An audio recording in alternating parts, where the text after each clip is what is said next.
네, 오늘은 예수님의 제자 중에서 12제자 중에서 도마라는 그런 인물에 대해서 성경에 나온 그 기록들을 좀 살펴보고 우리의 인생 또 신앙에 대해서 좀 생각해보는 그런 시간을 가지려고 합니다. 도마는 별명이 있죠. 여러분들 도마하면 어떤 단어가 먼저 이렇게 늘 붙어오죠. 그 단어는 의심이죠. 그래서 의심 많은 도마, 그리고 의심한 도마, 그렇게 많이 알려져 있고, 그래서 도마하면 신앙의 어떤 문제를 가진 그런 어떤 자라는 그런 꼬리표가 늘 붙고, 그의 신앙, 그의 인생은 마치 그의 이름이 이제 이름에 올려질 때마다 마치 도마 위의 생선처럼 늘 도마질을 당하는 그런 인물이죠. 그런데 좀 자세히 우리가 좀 생각을 해보고 살펴보면 오늘 그가 받는 그런 대우, 그런 평가는 좀 과한 것이다라는 그런 생각, 너무 과한 훈계를 받고 있다라는 그런 생각을 하게 만드는데요. 제가 오늘은 좀 이 도마를 변호하는 입장에서 한번 이야기를 나눠보려고 합니다. 한번 이야기를 들어가 보죠. 우리는 분명히 도마라고 하면 성경을 조금 익숙하게 또 들어오신 분들은 도마하면 의심, 또 못 믿음, 그러니까 이런 단어들이 가장 먼저 떠오릅니다. 근데 우리가 이런 질문을 먼저 한번 해보죠.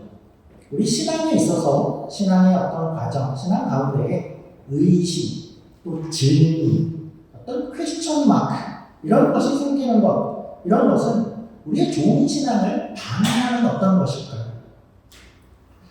우리 안에 생기는 어떤 의문들, 의심들, 질문, 이건 믿기지 않아. 이거는 이해가 안 돼. 그러니까 이런 것이 생기면, 그것이 우리 안에 생기면 이것은 늘 우리가 우리의 신앙이 좋은 신앙이 아니구나 하는 그런 어떤 징후가 되어지는 걸까요? 여러분 어떻게 생각하시나요? 그래서 우리가 생각하는 좋은 신앙이라는 것은 어떤 이상한 질문이나 이해가 안 돼, 이거 안 믿어져, 그러니까 이런 것이 전혀 안 떠오르는, 그냥 나는 다 믿어, 그러니까 이런 상태가 좋은 신앙일까요?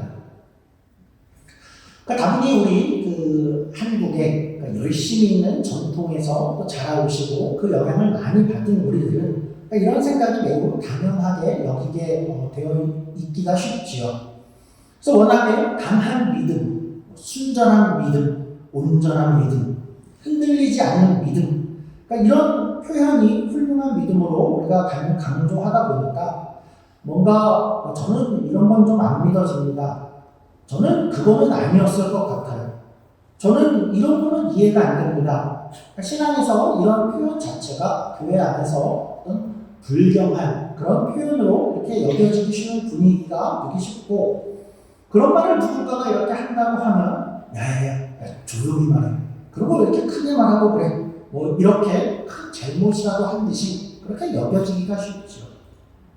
그래서 교회 안에서도 누구든지 이렇게 불경한 그런 얘기들을 꺼내지 않게 되기도 하는데, 또 이런 경우들이 있죠. 그런 얘기를 누군가가 또 마음을 이렇게 내어서 어렵게 꺼내놓으면 우리가 늘 조언을 하는 것이 늘 또 하고 듣는 것이 이런 것이었죠. 야, 그럴 때는 그냥 무조건 믿어. 의심을 빨리 없애고 믿어. 심지어는 안 믿어줘도 믿어보죠. 아니, 안 믿어줘서 고민이야 그러는데 안 믿어도 믿어. 이렇게 답을 해오죠. 그러니까 물론 믿어지는 것 자체가 너무나도 큰 복이기 때문에 그 말에는 일리가 있고 또 좋은 의도이지만, 사실은 우리의 신앙, 또 믿음의 여정, 그런 가운데에 의심이라는 것이 전혀 없어야 좋은 것인가, 없어야만 하는 것이냐 하면 그렇지 않고, 또 그것이 없을 수 없는 것이 사실 인간입니다. 그러니까 우선 우리 본문을 통해서 이런 얘기를 시작을 해보죠. 우리가 오늘 본문을 같이 쭉 읽었는데요. 그렇다면 여기서 이 도마는 예수님의 부활을 보지 않고 믿어냈어야 했을까요? 어떠신가요? 오늘 함께 읽은 이 본문 가운데도 그런 표현들이 있어서 이런 생각을 강화하기도 하는데요. 믿지 않고 보지 않고 믿는 자는 복되도다.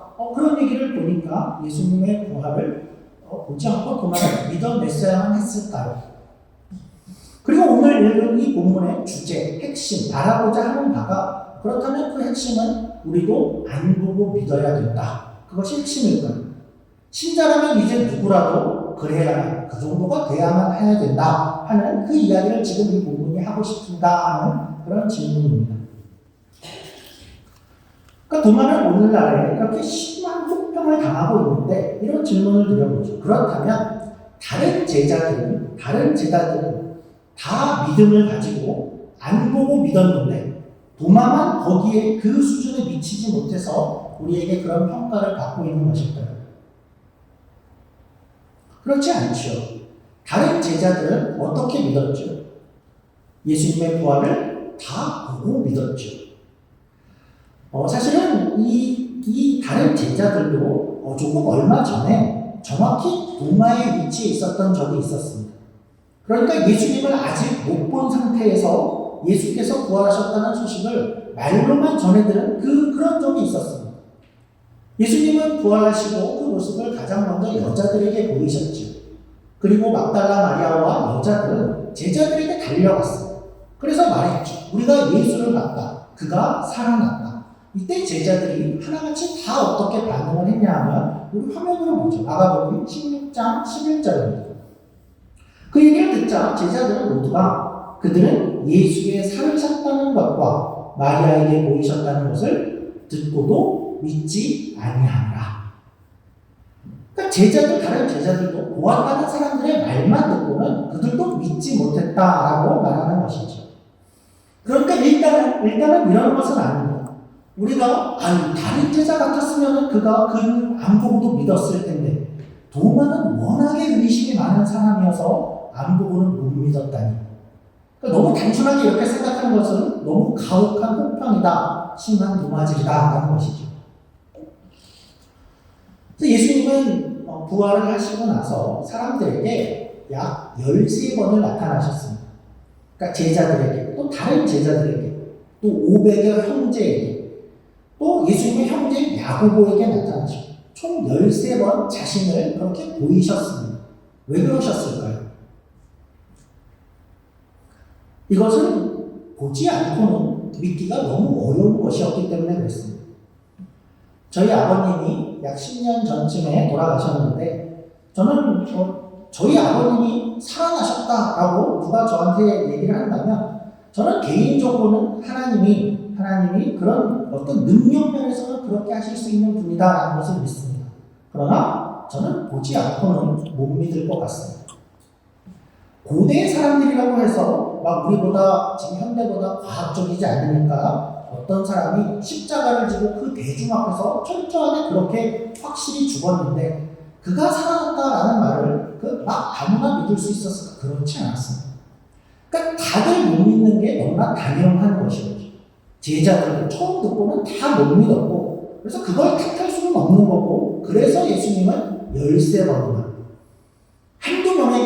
한두 명에게 그랬으면 저 사람들이 이상한 사람들이래 그럴 수 있으니까 이 사람에게 다양한 또 여러 사람들에게 그리고 500의 형제 앞에 한꺼번에 그렇게 많은 이들 앞에 나타나셔서 예수님은 그것을 믿을 수 있게 아주 열심히 나타나셔서 도우셨죠. 먹을 것도 주시고 대화도 하시고 그의 모습을 보이셔서 믿을 수 있게 도우신 것입니다. 예수님이 아무에게도 안 나타나시고 나서 이제부터 내가 살아났다라는 것을 보지 않고 믿는 자는 복이 있도다. 그러고 없어지지 않으셨다라는 말이죠. 그래서 혹시나 여러분들이 그렇게 생각하고 있었다면 이건 과한 생각이다라는 거죠. 도마라는 그 인물 자체를 놓고 도마에게 그 부활이라는 엄청난 사건을 그가 보지 않고도 믿었어야만 해. 그렇게 우리가 생각한다든지 다른 제자가 그 자리에 있었다면 그 제자는 믿었을 텐데 도마가 문제가 있어 라는 것을 너무 심한 평가다라는 것이죠. 또 이런 생각을 해보죠. 예수님은 어떻게 나타나셨는가 하니까 12제자 중에서 이제 가룟 유다가 빠졌죠. 그래서 11제자가 되었고 그리고 거기서 도마만 없을 때 10제자가 아마도 모여있을 때에 예수님이 어느 날 나타나셨습니다. 그래서 그 나머지 제자들은 예수를 보고 그 부활을 믿게 되었습니다. 그런데 왜 하필 그날 도마가 없었을까? 잘 모르죠. 그러나 어쩌면 생각해보면 예수님은 어쩌면 도마로 하여금 다시 나타났을 때 오늘 본문에 이 질문을 하도록 상황을 만드신 게 아닌가 싶습니다. 특별히 도마를 고른 이유가 있어요. 내가 아는 도마라면 이런 상황이 되었을 때에 그는 분명히 이런 질문을 하실 것을 알고 계셔서 이 상황을 만든 게 아닌가 싶습니다. 도마라는 사람은 어떤 사람이었을까요? 도마는 어떤 사람이었냐 하면 그는 원래 어떤 의문, 의식, 질문, 궁금함 이런 것이 생겼을 때에 절대로 그것을 억누르는 사람이 아니었습니다. 그냥 아는 척하고 믿는 척하고 있어야지 하고 그렇게 누르고 있는 성격이 아니었고 그런 궁금한 것이 있으면 제일 먼저 묻는 사람이 도마였습니다. 요한복음 14장에 가시면 요한복음 14장에는 예수님이 이제 십자가를 지시기 위해서 마지막 일주일 예루살렘에 입성을 했고 거기서 예수님이 제자들에게 하루는 이런 말씀을 하십니다. 화면으로 한번 보시죠. 주보 화면을 보시죠. 요한복음 14장 2절부터 4절까지 말씀입니다. 내 아버지 집에 거할 곳이 많도다. 그렇지 않으면 너희에게 일렀으리라. 내가 너희를 위하여 거처를 예비하러 가노니 가서 너희를 위하여 거처를 예비하면 내가 다시 와서 너희를 내게로 영접하여 나 있는 곳에 너희도 있게 하리라. 내가 어디로 가는지 그 길을 너희가 아느니라. 예수님은 뭐라고 하셨냐면 예수님은 나 어디로 간다. 그리고 가서 거기서 너희 그 거처를 예비할 거야. 그리고 다시 올 것이고 너희를 데리러 올 거야. 너희는 내가 어디로 가는지 알고 그 길을 알 거야 라고 예수님께서 얘기를 하셨습니다. 그런데 제자들이 과연 그때 이것을 정말 다 이해했을까? 그렇지 않았습니다. 실상은 어땠냐 하면 아무도 모릅니다. 그런데 아무도 손을 드는 이가 없죠. 그러니까 마치 이런 것과 좀 비슷할 것 같습니다.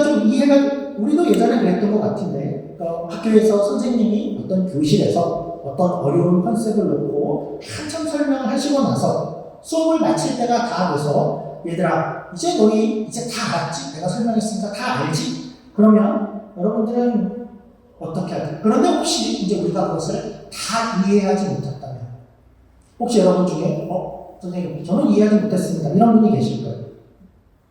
사실 대부분 그러기 쉽지 않죠. 왜냐하면 나만 모르는지 사실 잘 모르죠. 그러니까 남들도 모르는지 모르고 혹시 이제 나만 이해 못하고 있는 것이고 남들은 다 이해했는데 이렇게 손을 들 자신은 솔직히 없죠. 그래서 가만히 있다가 이따 반장한테나 물어봐야겠다 하고 가만히 있기가 쉽죠. 또 수업 시간이 다 지났는데 거기서 질문을 하는 걸 선생님도 친구들도 반기지 않을 것이고 그냥 잘 모르지만 아는 척을 하고 있다가 나중에 구글에 물어봐야겠다 이러기가 쉽지요 사실. 근데 도마는 이제 그런 사람이 아니었던 겁니다. 예수님께서 그렇게 얘기하자마자 손을 번쩍 들죠. 예수님, 도마 얘기해봐라. 그래서 14장 5절입니다. 화면과 조금을 보시죠. 도마가 이렇게 얘기합니다. 도마가 이르되 주여, 주께서 어디로 가시는지 우리가 알지 못하오니 그 길을 어떻게 알겠사옵나이까. 그러니까 도마는 이렇게 말한 겁니다. 도마는 우리는 솔직히 말해서 어디로 가신다고 하시는데 어디로 가시는지 모르겠습니다. 그러니 어디로 가시는지 모르는데 그 가는 길을 우리가 어떻게 알 수 있겠습니까? 그렇게 물은 거죠. 아마 그때서야 다른 제자들도 도마가 잘 물어봤다. 나만 모르는 게 아니었구나 하고 안도의 한숨을 쉬지 않았을까 싶습니다. 그러니까 일단 도마는 이런 사람이었습니다. 도마가 좀 보이죠. 그리고 도마는 또 이제 다른 곳에서 한 번 더 등장을 했는데요. 거기서 그는 아주 이렇게 결단력이 있고 용기 있는 그런 모습으로 등장을 합니다. 요한복음 11장의 내용인데요. 예수님께서는 그 생애 가운데에 생애를 사실 때에 아주 친하게 지냈던 그런 한 가정이 있었죠. 늘 근처를 갈 때마다 그 집에 머물기를 좋아하시고 같이 교제하던 이들이 있었습니다. 나사로의 가정이죠. 그의 누나가 마르다와 마리아입니다. 그런데 어느 날 나사로가 죽었습니다. 그래서 예수님이 이제 우리가 거기로 가자라고 말씀했습니다. 그런데 그때는 어떤 때였냐 하면 서슬퍼런 그런 시기였습니다. 그러니까 나사로의 소식을 듣고 이제 예수님께서 이렇게 말씀을 하시는 겁니다. 요한복음 11장 7절 8절입니다. 그 후에 제자들에게 이르시되 유대로 다시 가자 하시니 제자들이 말하되 랍비여 방금도 유대인들이 돌로 치려 하였는데 또 그리로 가시려 하나이까. 예수님은 지금 유대로 가자 이렇게 말씀을 했고 제자들은 거기는 지금 아니지 않습니까? 라고 얘기했죠. 뭔가 분위기가 싸할 수 있죠. 나사로가 저런 데 가야 되지 않겠냐 그랬고 제자들은 선생님 지금 가면 위험한데 우리가 다 위험에 처할 수 있는데 가면 안 됩니다. 이게 좀 애매한 상황이 되어버렸어요. 이럴 때 여러분들은 어떻게 할까요? 조금 더 다른 사람들의 의견을 들어보고 기다리면서 주시할까요? 근데 도마도 그때 잠잠히 도마는 그때도 잠잠히 있을 수 있는 사람이 아니었습니다. 그러니까 망설이고 그 마음을 속으로 이렇게 우물쭈물하는 사람이 아니었고 도마가 이렇게 얘기합니다. 11장 16절입니다. 디두모라고 하는 도마가 다른 제자들에게 말하되 우리도 주와 함께 죽으러 가자 하니라. 야 대장이 가자고 하지 않나? 위험이 있다면 그러니까 우리가 더욱더 같이 가야 되는 것 아니냐. 도마는 어떤 사람이냐? 자기의 뜻을 다른 사람들이 어떻게 얘기해도 그것을 숨기고 있고 드러내지 않으려고 하고 그런 사람이 아니고 늘 담대하게 자신의 어떤 의견, 궁금증 이런 것들을 표현하는 그런 사람이 도마였죠. 그러니까 도마가 성격이 이런 성격이었기 때문에 모르는 건 늘 물어보고 확실히 해야 되고 이런 사람이었기 때문에 아마도 예수님은 도마를 오늘 우리가 함께 읽은 본문에 그 상황으로 이끄셨던 것 같죠. 네가 이런 질문할 줄 알았어. 그런데 우리가 이제 좀 주목할 것은 이런 것이죠. 왜 이런 질문을 하게 만들었을까? 그리고 질문이라는 것은 어떤 역할을 했는가? 그리고 생각해보면 도마가 이전에도 이렇게 나설 때가 있었는데 그럴 때마다 어떤 결과들이 따라왔는가 하는 것을 보면 우리가 공통점을 좀 발견할 수 있습니다. 요한복음 14장에서는 그랬죠. 어디로 가신다고 했는데 우리 어디로 가시는지 모르겠습니다. 그러니까 우리가 가는 길도 모르죠. 그는 그렇게 물었었죠. 그가 그렇게 물었기 때문에 어떤 아주 귀한 답을 듣게 됩니다. 그러니까 질문을 하지 않았으면 못 들을 수밖에 없었던 어떤 귀한 답을 듣게 되는데 그 답이 요한복음 14장 6절입니다. 화면으로 보시죠. 그렇게 질문하자 예수께서 이르시되 내가 곧 길이요 진리요 생명이니 나로 말미암지 않고는 아버지께로 올 자가 없느니라. 그러니까 도마가 우린 모릅니다 하고 질문을 하고 알고 싶습니다 해서 우리가 이 구절을 갖게 되었죠. 물었기 때문에 이런 답을 갖게 되었습니다. 몰라서 묻기를 잘하는 것 같죠. 요한복음 11장에서는 그가 함께 가자, 우리가 가야 된다 해서 실제로 제자들을 이끌고 이제 함께 가게 됩니다. 그래서 가서 뭘 보게 되냐면 결국은 나사로가 살아나는 아주 놀라운 장면을 그들이 경험하게 되죠. 오늘의 질문은 어디로 이끄나 한번 보죠. 오늘의 질문은 도마가 만약에 부활을 나도 믿은 척하고 가만히 있어야 되지? 그랬다면 그냥 지나치게 되었을 터인데 도마가 이 질문을 꺼내므로 말미암아서 이 일이 어디로 진행이 되었나 그 결과 지점을 보면 결국 도마가 공동체 앞에서 이런 고백을 하는 곳까지 나아가는 걸 발견하게 되죠. 우리 주보와 성경을 보죠. 요한복음 20장 28절입니다. 도마가 어디까지 가냐면 도마가 대답하여 이르되 나의 주님이시요 나의 하나님이십니다. 그러니까 이 고백을 우리가 보기에는 그냥 그런가 보다 할 수 있지만 그 당시로서는 매우 놀라운 고백입니다. 당시 주라고 하는 그 단어는 세상에서는 로마 황제에만 붙여질 수 있는 그런 단어인데 그것을 나의 주님으로 예수님을 나의 주님이십니다 라고 도마가 제일 먼저 고백을 하고 있고 그리고 더 나아가서 당신이 하나님이십니다 라는 것을 거기서 고백을 하죠. 예수님의 신성을 하나님 당신입니다라는 아주 최고의 장면을 여기서 만들어내게 되죠. 이 구절은 우리가 어떻게 생각하냐면 요한복음의 가장 절정이다라고 생각을 합니다. 다른 모든 이야기들은 결국 어디로 귀결되냐 하면 이 고백을 이끌기 위해서 준비되어진 것들이다 하는 그 고백이죠. 그 고백을 누가 하죠? 누가 제일 먼저? 도마가 하게 되죠. 결국은 이렇게 생각할 수 있죠. 도마의 그 의심, 질문, 확실히 하고 싶어 이런 마음이 결국은 도마를 어디로 이끌었냐면 한 단계 더 높은 신앙의 수준으로 이끌었다라는 거죠. 적어도 도마에게 있어서 언제나 이것은 공통적이었습니다. 더 알고 싶고 물어야겠고 확실히 하고 싶어야겠고 모르면 모른다고 얘기하고 그런 모습 속에서 이 장면들이 도마를 결국 실패하게 만들거나 무너지게 하거나 창피를 당하게 만들거나 그러지 않고 훨씬 더 나은 자리로 이끈 것을 우리가 발견하게 되는 것이죠. 우리가 한번 생각해 보죠. 우리의 신앙, 우리의 믿음의 여정, 그런 가운데에 여러분들은 어떻습니까? 여러분들 가운데 어떤 의심, 이건 아닌 것 같아요. 그것까지는 못 믿겠습니다. 그러니까 그런 적 있지 않습니까? 지금도 그런 부분들이 있지 않으실까요? 이를테면 이런 것들이죠. 하나님은 도대체 왜 이러는지 이해가 안 된다. 지금 이렇게 하시는 게 가장 선한 길이 맞는 거냐? 하나님은 언제나 나를 사랑하시고 내 편이라고 하시는데 과연 진짜 그런가? 나한테 이런 일들이 생기고 이렇게 하는 걸 보면 하나님이 혹시 없는 것은 아닌가? 나는 지금 괜한 일을 하고 있는 것이 아닌가? 나는 어떤 환상에 휩싸인 게 아닐까? 누군가에게 속아서 이 신앙을 갖고 있는 것은 아닐까? 예수님이 진짜 존재는 했을까? 성경의 말이 다 맞기는 한 걸까? 그냥 내 인생을 여기서 그냥 허비하는 게 아닐까? 신뢰할 수 있는 게 맞나? 바쁜데 이게 맞나? 이런 생각들을 해오셨을 것이고 문득문득 이런 생각이 들 수 있습니다. 그러면서 우리는 주로 이렇게 반응을 하죠. 이런 생각이 들면 내가 왜 이러지? 이러면 안 되는데 이거는 불경한 생각이야. 억눌러야 돼. 잊어야 돼. 야, 이런 생각 드러나지만 빨리 들어가. 이렇게 반응하게 되기가 쉽죠. 물론 이런 과정들, 그런 반응이 워킹하는 그런 분들도 있습니다. 그냥 믿자 하는 게 그냥 믿어지는 것도 사실 은혜입니다.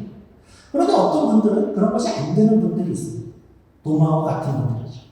저는 질문하고 싶습니다. 이해하고 싶고 확실히 하고 싶습니다 하는 그런 분들이 있죠. 그런 질문들이 생기고 마음속에 있으면 그 질문들을 꼭 하십시오.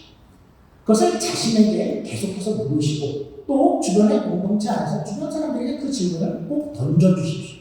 그것은 전혀 불경한 것이 아니고 창피한 것도 아니고 그 이야기를 꺼낼 때 저기 죄송한데요. 저는 이렇게 이야기할 필요도 없습니다.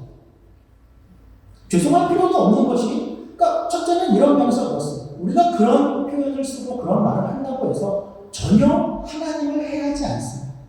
하나님의 크심이 우리가 그런 표현을 썼다고 해서 하나님의 크심이 훼손되거나 기독교의 진리가 없어지거나 계신 하나님이 없어지시거나 전혀 그렇지 않습니다. 그리고 이렇죠. 오히려 하나님은 어떠실까? 그런 질문을 하는 그런 여러분들을 굉장히 어이없어하실 것입니다. 그러니까 이런 질문들은 다르죠. 저 어떤 사람들의 믿지 않기로 하고 기독교를 공격하기로 하는 어떤 사람들과의 질문과는 근본적으로 다르기 때문에 그렇습니다. 우리가 여기에 있으면서 의심을 하고 질문을 하고 이해를 구하고 좀 증거가 있었으면 좋겠어요. 그런 것은 다 왜 하는 것인가요? 속으로 기독교가 진짜 망했으면 좋겠다. 교회도 다 문 닫고 목사님도 목회를 못하고 내 신앙도 다 없어졌으면 좋겠다. 이래서 하는 사람은 아무도 없죠. 왜 그런 질문들을 하죠? 믿고 싶어서 하는 것이죠. 더 믿고 싶어서 하는 것이죠.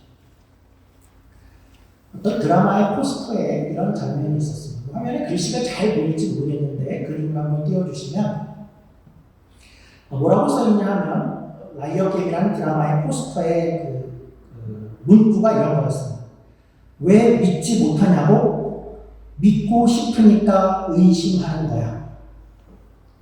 그래서 뭔가를 믿고 싶어하는 사람들은 끊임없이 그것에 대해서 의심을 할 수밖에 없습니다. 그렇게 시작할 수밖에 없습니다. 그리고 그러한 것들을 통과하고 나서야 사람은 무엇인가를 또 어떠한 것을 정말 믿을 수 있게 되어지는 것이죠. 어떤 사람도 아무런 그런 과정 없이 맹목적으로 믿어서 믿는 사람은 거의 없습니다. 그러니까 이런 면에서 보면 우리 안에 생기는 어떤 의심, 질문, 이상의 이해 안 돼 이런 어떤 그런 마음들은 사실은 있을 수 있는 것이고 그건 당연한 것이라고까지 이야기할 수 있겠죠. 그리고 결국 그런 것은 우리를 어디로 이끈다고? 결국은 더 높은 신앙의 자리로 이끌 수 있다라는 고민을 거친 자리 그리고 그런 여러 질문의 답을 가진 자리 그 답을 구하는 과정에서 우리의 속은 더 깊어지고 신앙의 이해가 넓어지고 여러 가지 그런 깊이가 깊어지는 그 신앙에 그런 의심과 의문과 질문들이 우리를 그리로 이끌어 간다라는 거죠. 이런 것과 비슷할까요? 그러니까 우리 가운데 수학 선생님도 계시지만 수학을 공부하면서 아주 최고의 경지에 이르려면 어떻게 해야 될까요? 처음에 쉬운 것부터 시작하겠죠. 그리고 거기서 나오는 질문들에 답을 해봐야겠죠. 답이 틀리다 그러면 그것을 맞을 때까지 해보고, 답을 모르겠으면 답을 구해봐야겠죠. 그리고 그 답을 구하면 조금 더 어려운 문제를 만나게 되겠죠. 그리고 그 질문에 또 답을 해가는 그런 과정도 도전하고 그 질문에 답을 해가는 그런 과정 가운데 아마 우리의 수학의 수준이 높아질 수 있겠죠. 그 경지에 못 가는 경우는 이런 경우일 것입니다. 그 질문을 마주하는 것을 어느 순간에 포기하는 사람은 그 경지에 못 가겠죠. 질문이 점점 많아지자, 그냥 수학은 좋은 겁니다 하고 질문에 답을 안 하겠습니다 하면 거기서 멈추게 될 것입니다. 신앙도 비슷할 것 같습니다. 우리의 의심, 질문, 궁금함, 알아야겠어 하는 그러한 것에 계속 질문을 던지는 것은 전혀 불경한 것이 아니고 오히려 우리에게 훨씬 더 도움이 된다는 것입니다. 그리고 오늘 가장 중요한 것은 이것입니다. 오늘 마지막 가장 중요한 부분까지 이제 이르렀는데요. 오늘 본문이 이야기하는 것은 이런 내용입니다. 가장 중요한 것은 이런 질문들 그리고 거기에 답이 필요한 것을 우리가 혼자 찾아가지 않는다라는 것을 보여주는 것이 오늘의 본문입니다. 우리의 그러한 상태를 예수님이 아시고 계신다라는 것을 보여주시는 것입니다.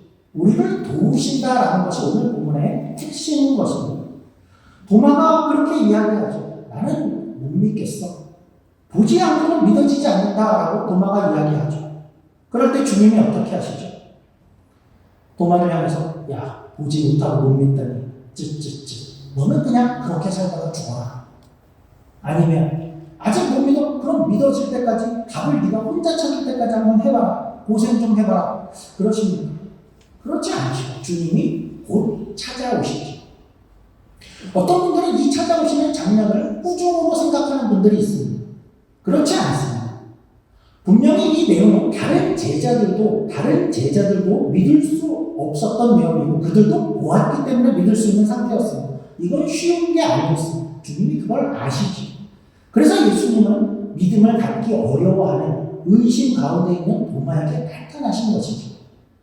예수님은 나타나실 때 이미 도마가 뭘 어려워하고 있는지 이미 알고 오시죠. 도마는 세 가지의 증거를 요구했었죠. 그의 손에 못자국을 보고 못자국에 손을 넣어보고 옆구리에 손을 넣어보겠습니다. 세 가지 증거를 요구하시죠. 예수님이 오셔서 그대로의 답을 하시죠. 못자국, 손가락, 옆구리 넣어봐라. 도마가 실제로 그것을 넣어보고 만져봤다는 기록은 없죠. 아마 생각에는 예수님의 등장으로 충분했을 것 같습니다. 그리고 예수님의 말씀을 이렇게 이어가죠. 27절 마지막 부분에 예수님이 하고 싶은 말은 이것이죠. 도마야, 믿음 없는 자가 되지 말고 믿는 자가 되라. 내가 네가 믿을 수 있도록 이렇게 돕겠다. 그게 필요해서 내가 나타났고 그렇게 보여준다. 도마야, 내가 원하는 것은 네가 믿음 없는 것이 아니라 믿음 있는 사람이 되는 걸 내가 원한다. 이렇게 말씀하시는 것이죠. 예수님은 지금 절대로 싸우자고 오신 게 아닙니다. 혼내러 오신 것도 아니죠. 오늘 처음 등장도 뭐라고 하시죠? 평강이 너희에게 있을지어다. 도마에게도 평강을 주시러 오신 것입니다. 우리의 인생, 신앙의 여정은 우리는 아직은 완성의 단계에 가 있지 않죠. 인생의 마지막 단계에 가 있지 않고 아직은 그래서 우리에게는 확실하지 않은 것 그리고 이해되지 않는 것이 많을 수밖에 없고 그것이 사실은 당연합니다. 하나님의 존재를 우리가 눈으로 본 것도 아니고 그분이 하시는 일이 다 마음에 드는 것도 아니고 또 다 이해되는 것도 물론 아니고 내 인생에 다가오는 그 고통들도 그게 이해가 되질 않고 세상도 하나님이 계신데 어떻게 이럴 수 있습니까 하는 울분이 차오를 때도 있고 그래서 하나님이 아닌 게 아닌가 그런 생각이 들 수 있는 그런 과정 가운데 우리가 있습니다. 그러니까 여러분, 이것은 여러분들만이 겪는 게 아니고 성경은 늘 이런 사람들로 가득했죠. 하박국도 그랬죠. 아니 어떻게 악인들이 이렇게 더 득세를 할 수 있습니까? 말이 안 되지 않습니까? 하나님께서 심판을 하시는데 어떻게 악인들을 사용할 수 있습니까? 말이 안 됩니다. 하박국이 그렇게 외치죠. 욥은 어떻습니까? 욥은 자신에게 다가오는 그 이유도 없는 말도 못하는 고난 때문에 앞을 봐도 뒤를 봐도 하나님이 어디 계신지 모르겠어요. 없는 것 같습니다. 못 찾겠습니다. 그렇죠? 시편의 기자도 이렇게 고백하죠. 내 하나님이여 내 하나님이여 어찌하여 나를 버리셨나이까. 신음을 하고 부르짖고 그래도 하나님은 답을 하지 않습니다. 우리의 마음일 수 있죠. 이럴 때에 바라기는 여러분들이 그 질문과 의심과 그런 퀘스천 마크들이 여러분을 해하려고 다가오는 것이 아니다라는 것을 먼저 기억하면 좋겠습니다. 그리고 이 과정들은 모두가 함께 겪는 과정이고 그 과정은 우리를 넘어뜨리려고가 아니라 그 답을 하나하나 발견케 하시며 우리를 더욱더 최고의 자리, 더 수준 있는 경지로 이끌고자 하나님께서 허락하시는 것이다 라는 것을 기억하면 좋겠고 가장 중요한 것은 이것을 너희 혼자 해결해라 하지 않고 주님이 늘 도우신다는 사실이죠. 도마는 그 질문을 들고 나 혼자만 못 믿고 있어요. 다른 사람은 다 믿는데 나만 이 모양이에요. 이런 굉장히 괴로운 그런 상태에 있는 도마의 상태를 보시고 예수님이 찾아오셔서 오히려 도마를 더 최고의 수준까지 올리신 것처럼 여러분들의 지금의 우리의 상태 가운데에 합당한 모습으로 주님께서 답을 주시고 도우시며 우리의 신앙을 한 단계 한 단계 더 올라가 잘할 수 있게 주님께서 도우실 것입니다. 우리의 의심은 불경한 것이 아니고 오히려 그것은 도약이 될 수 있습니다. 함께 기도하겠습니다. 하나님 아버지 감사합니다. 하나님 우리는 어쩌면 도마하면 의심 많은 못난 사람 이렇게 생각할 수 있지만 그가 묻었던 그 내용은 사실은 모두에게 힘든 것들이었습니다. 예수님은 도마를 찾아오시되 그를 정죄하고 판단하고 끝내러 오신 것이 아니라 그 믿지 못하고 고민하고 질문하는 도마를 도우시려고 오신 것을 우리가 다시 한번 확인합니다. 하나님 우리는 그렇습니다. 우리가 모든 것을 다 이해하고 신앙을 다 믿을 수 있고 모든 것이 다 받아들여지지 않을 때가 많은데 하나님 그때에 우리가 포기하지 않게 하시고 멈추지 않게 하시고 계속해서 질문을 가지고 또 하나님을 찾을 때 주님께서 우리를 도우시러 찾아오실 줄 믿습니다. 하나님 이 모든 과정 가운데 우리가 신앙을 한 단계 한 단계 더 자라가게 하시고 답을 찾아가고 발견한 가운데 우리의 이해가 우리의 신앙의 깊이가 더욱더 충만해질 수 있도록 하나님을 도와주시옵소서. 감사합니다. 예수님으로 기도드립니다.